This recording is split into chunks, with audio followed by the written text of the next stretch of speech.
दिनै दुलाराय बर' फरायसा आफादा 2020 मायथाइनि 27 जानुवारि खालि जालांनाय जेनाखि बिटिआर गोजोन गोरोबथा बे बिटिआर गोजोन गोरोबथानिनो माखासे दफाफोर जि दफाफोरा दिनै मावफुंनो थाखाय आद्रा जानानै दङ बै दफाफोरखौ मावफुंनांगौनि थाखाय जोङो फिन भारत सरकार आरो आसाम सरकारखौ जोङो गोसोखांफिनना होनायनि जेनाखि मोनसे सोमावसारनायनि जेनाखि हाबाफारि बे हाबाफारिखौ जोङो दिनै लानाय जादों। बे हाबाफारिखौ गुबुन गुबुन जिल्लायाव लानाय बायदि दिनै चिरां जिल्ला दुलाराय बर' फरायसा आफादाबो बे काजलगावआव दिनै बे हाबाफारिखौ लादों। बे हाबाफारिनि गेजेरजोंनो जोङो बेखौ फोरमायनो लुबैदों जे भारत सरकार आसाम सरकार लोगोसे सोमावसारारि आफादफोर जेरै एबसु एनडिएफबि मोनब्रै गट आरो इउबिपिअ बिथां भारत सरकार आरो आसाम सरकारा बे माने आफादफोरजों जेनाखि मोनसे सावरायलायनायनि गेजेरजों जेनाखि गोजोन गोरोबथा जोंनि गेजेराव जादोंमोन जे गोजोन गोरोबथानि दफाफोरखौ भारत सरकार आसाम सरकारा मावफुंनो थाखाय जोंनो खोथा होदोंमोन नाथाय मावफुंनो थाखाय खोथा होदोंमोनब्लाबो बे बोसोर बाखिनियाव माखासे दफाफोरखौ बिथांमोना नंगौ मावफुंनानै होबाय नाथाय माखासे मेजर दफाफोर बै दफाफोरखौ मावफुंनो थाखाय दिनै आद्रा जानानै थानायखौ जोङो नुदों। जे दफाफोरखौ मावफुंनांगौनि थाखाय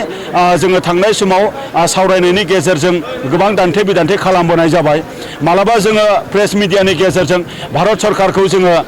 सोमावसारनायनि खोथाखौबो जोङो बुंबोबाय थानाय जादोंमोन आरो मालाबा सावरायनायनि गेजेरजोंबो जोङो फोरमायदोंमोन आरो हम सेक्रेटारि मानगोनां बिथांनोबो फेस टु फेस थांनाय जोबथा जेनाखि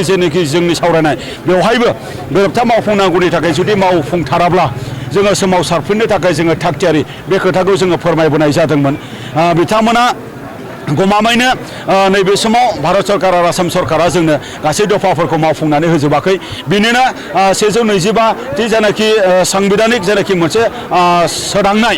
जे सोदांनायनि गेजेरजों 20 आर्टिकेल आरो बे आर्टिकेलनि गेजेरजों काउन्सिलफोराव मोनसे डाइरेक्ट फान्डिं फैनायनि बाथ्रा आरो टाउन कमिटि आरो लोगोसे माने भिसिडिसि बेखौ आयेनारि मर्यादा होनायनि बाथ्रा आरो काउन्सिलफोराव डाइरेक्ट फान्डिं हरनायनि बाथ्रा बेफोरखौ खालामनायनि बेबस्था खालामनांगौमोन आरो बिटिआर गोजोन गोरोबथा मोनसे आयेनारि मर्यादा होनायनि बाथ्रा बेखौ खालामनांगौमोन आरो जेनाखि समस्तिखौ साथिथा खालामनाय गासै एरियाफोरखौ गामिखौ दाजाबजोबनानै बेखौ खालामनायनि बाथ्रा दङमोन। दिनै भारत सरकार आरो आसाम सरकारा बेखौ खालामनो होननानै दिनै खालामफुङाखै बिनि थाखायनो जोङो दिनै भारत सरकारखौ जोङो खावलायदों जे 125 जेनाखि आमेन्डमेन्ट बेखौनो बे विन्टार सेसन पार्लामेन्ट सेसनाव जेन लाबोयो आरो लाबोनायनि गेजेरजों बेखौ मावफुङो आरो बेनि थाखायनो भारत सरकारखौ नारसिननो आसाम सरकारखौ नारसिननो जोङो बे हाबाफारिखौ लानाय जादों आरो नैथियाव कार्बि आंलंनि बर'फोर बा डिमा हासावनि बर'फोर बिथांमोननो हाजोआरि एसटि होनायनि जे बेबस्था दफा दङमोन बेखौ बिथांमोना दाबो होफुङाखै बेखौ जोङो मोनफुंनो जोङो लुबैदों बेखौ भारत सरकारा गोरोबथायाव थानाय कमिटमेन्ट बायदि बिथांमोना मावफुंनांगौ आरो एफआरए थानाय बायदि जेनाखि जोंनि हा पट्टा मोनजोबनायनि खामानि आसाम सरकार बिथांमोना मावनांगौ आरो दिनैनि काउन्सिल सरकार बिथांमोनाबो मावनांगौ। थांनाय सरकारा बा आसाम सरकार थांनाय काउन्सिल सरकारा माखासे हा पट्टा होबाय बिनि थाखाय जोङो बिथांमोननो साबायखर बावदों आरो दिनैनि आसाम सरकार आरो दिनैनि काउन्सिल सरकार बिथांमोनखौबो आद्रा थाबावनाय जेनाखि एफआरएनि गेजेरजों हा पट्टा मोननांगौनि खामानि बेखौ जेन बिथांमोना मावो जोङो दिनैनि हाबाफारिनि गेजेरजों जोङो बिथांमोननि खाथियाव जोङो दाबि दैखांदों।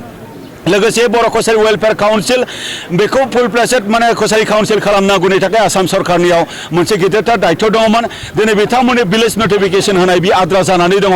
दासिमबो जोङो बुंबाय थादों जे गवालपारा आरो साउथ कामरुप जे ओनसोला राभा हासं ओनसोलाव दङ 312टा गामि बेखौ बर' कसारि वेलफेयार काउन्सिलाव नटिफाइड खालामनांगौ गामि हिसाबै लोगोसे गासै नटिफाइड गामिफोरखौ लानानै मोनसे कनस्टिटुवेन्सि बानायनाय कनस्टिटुवेन्सि बानायखांनानै बेवहाय मोनसे इलेक्सन कन्डाक्ट खालामनाय फुल प्लेसेड मोनसे गभर्नमेन्ट डिपार्टमेन्ट लाबोनाय बे खामानिखौ आसाम सरकारा बे बोसोर बाखिनियाव दिनै मावगोन गाबोन मावगोन बिथांमोना मावाखिसै बिनि थाखाय आसाम सरकारखौ जोङो नारसिननो थाखाय बे हाबाफारिखौ लानाय जादों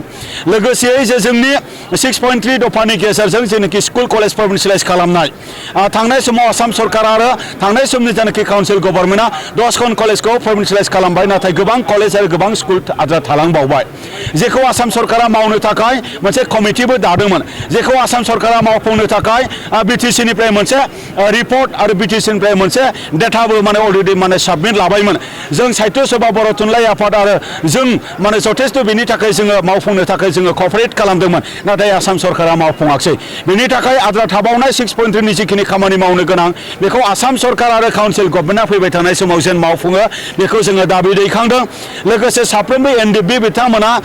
केसनिफ्राय उदां जानांगौ आरो जोबथेसालिनिफ्राय बिथांमोना उदां जानांगौ बे दाबिखौबो जोङो दिनै लाखिदों लोगोसे जेनाखि कालचारेल कमप्लेक्स बड'फा उपेन्द्रनाथ ब्रह्मनि मुङै दतमायाव गायसननायनि बाथ्रा जे माने अनुष्ठाननि गेजेरजों जोंनि राव थुनलाइ हारिमु जे माने बिभिन्न जायगायाव थाया मानो आसाम बा आसामनि जायगायाव थानाय बर'फोर बा भारतनि बाहेरायाव थानाय बर'फोरनि माने राव थुनलाइ हारिमु जौगानायनि थाखाय प्रमोशननि थाखाय सेफगार्डनि थाखाय खामानि मावनांगौनि थाखाय जेनाखि मोनसे कालचारेल कमप्लेक्स लुफुंनानै होनायनि बाथ्रा दंमोन बेखौबो मावफुङाखै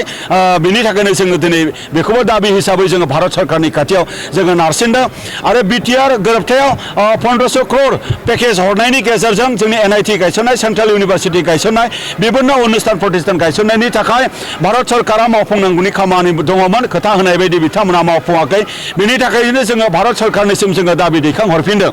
लोगोसे जे जोंनि बर' इयुथ्सफोरखौ माने पारामिलिटारि डिफेन्स आर्मि आरो आसाम पुलिसाव जर'खायै बेवहाय रिक्रुटमेन्ट होनानै डिफेन्स पारामिलिटारि आसाम पुलिसाव सोसननायनि बेबस्था दङमोन बेखौ आसाम सरकार बा भारत सरकारखौ जोङो मावफुंनाय नुवाखै दा बेखायनो गोरोबथा मावफुंनांगौनि थाखाय दिनै दुलाराय बर' फरायसा आफादा फिनै जोङो भारत सरकार आसाम सरकारखौ गोसोखांफिननो होनो थाखाय दिनैनि बे हाबाफारिखौ जोङो लाफुंनाय जादों बेखौ जोङो रोखा खालामनानै होदों दिनैनि बे आन्दलना सोरनिबा हेंथा सोरनिबा सरकारनि हेंथा सोरनिबा दोलोनि हेंथा सोरनिबा हारिनि हेंथा लानाय बियो आन्दलन नङा खालिबोल' बियो जोंनि गोरोबथायाव थानाय आद्रा थानाय दफाखौ मावफुंनांगौनि थाखाय भारत सरकारखौ नारसिननाय बियो मोनसे सोमावसारनायनि हाबाफारि मानगोनां नोंथांमोन गोजोन्थों।